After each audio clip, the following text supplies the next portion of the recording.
So I'm here with David Naughton, star of American Werewolf, you all know that, at Days of the Dead Horror Convention here in Chicago.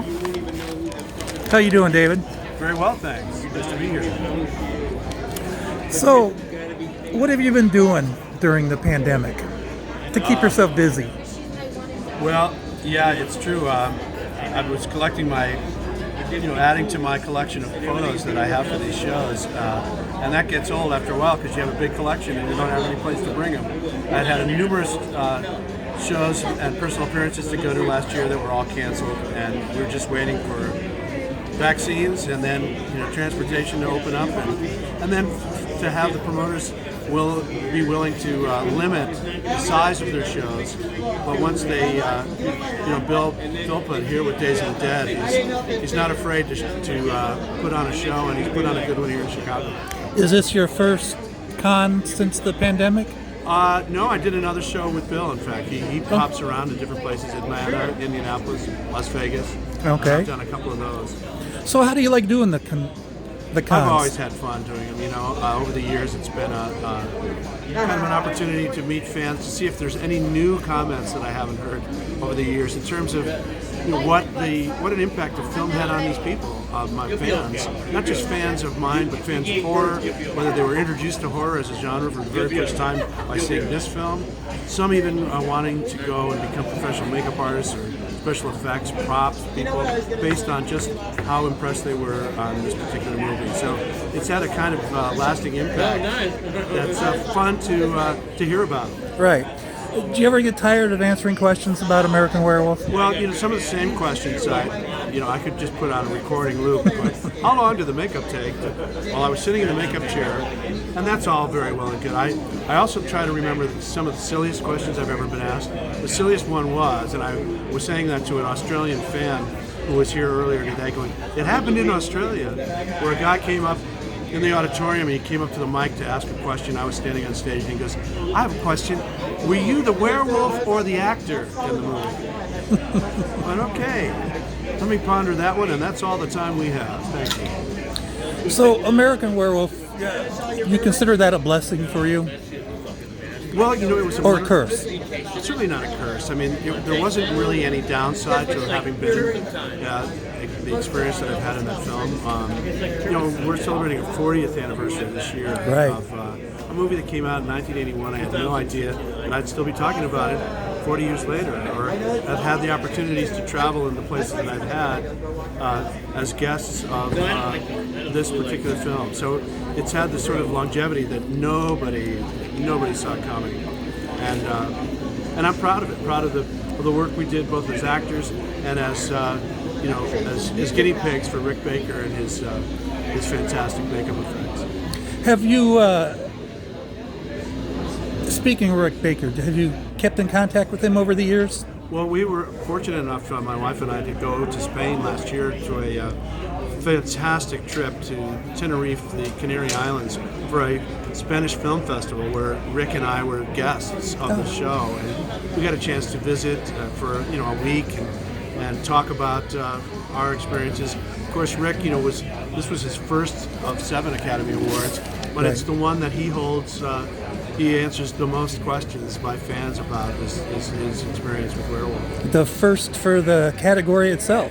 Yes, creating the category because of the 1981 releases of both The Howling and American Werewolf, and recognizing what advances were being done in practical makeup was pretty extraordinary, and continued to be for years. And Rick was always the guy to beat when that category was nominated. Yes. Are you surprised that American Werewolf hasn't been remade yet? There's always rumblings about it. Oh yeah. But There always is talk, and I've always, when I first heard about it, I was upset, going, come on, why would you try to, dabble in something that was sort of sacred to us? This was our movie. Right. But as I gave it some thought, going, as I get older and like to continue to have fans discover the film, I know that if it were remade, what anyone would say is, yes, but did you see the original American Werewolf in London, the original? And so that's something that would, probably add to our longevity and have yet another generation of young, horror buffs see the new one and, of course, the original from which it was based. Right, right. American Werewolf and The Howling, those are two of the most regarded werewolf movies ever made, maybe with the exception of the original Wolfman.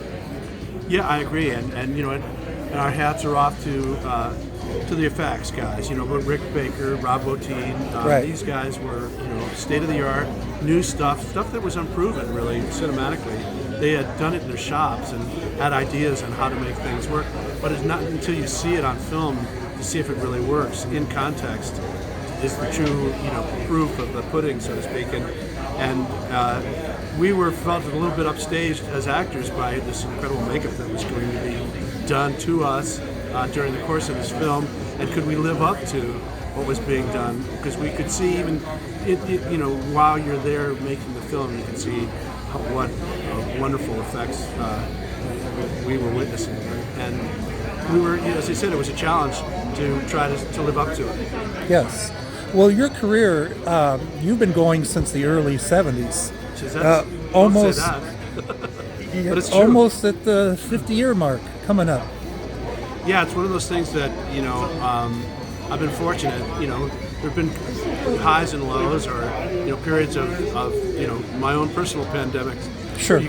Where you have these sort of gaps in your career as far as the kinds of movies you'd hope to be in, or movies you've seen that you wish you'd been in or been considered for. But overall, I really can't complain. I've had a variety of opportunities as both a singer and as an actor, as a dancer, from commercials to theater to motion pictures. You know, I've been blessed, and fortunately, if you stay healthy and take care of yourself, you know, there's no end. You know, no one can tell me when I retire until I decide. Yeah, that's good to hear.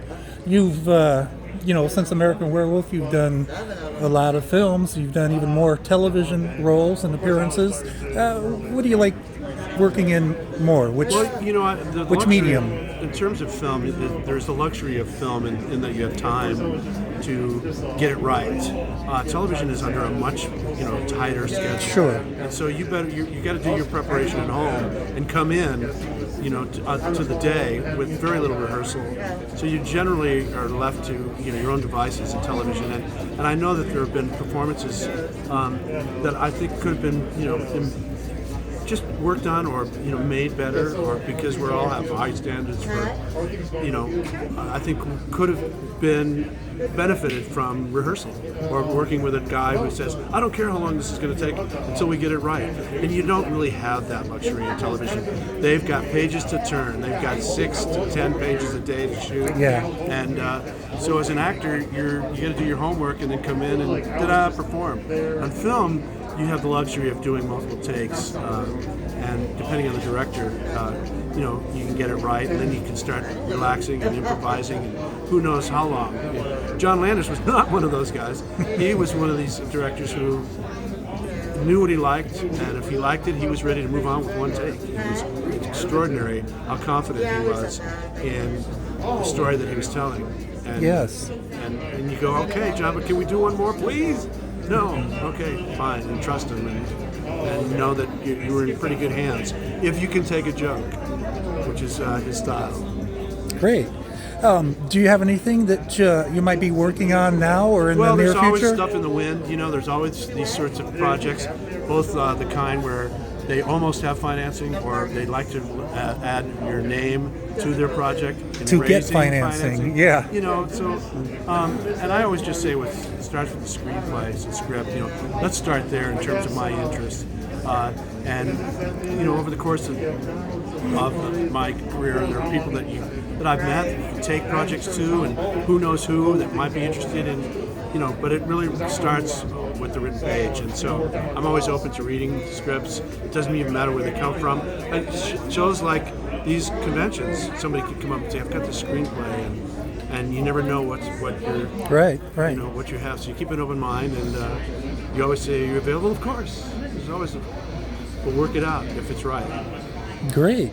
Well, David, I don't want to take up any more of your time. No, it's appreciated. Nice I really appreciate you taking the time to speak with me. I'm a very big fan. I'm a werewolf nut, so American Werewolf and The Howling are two of my favorite films. Well, that's great. So I really do appreciate you speaking with me.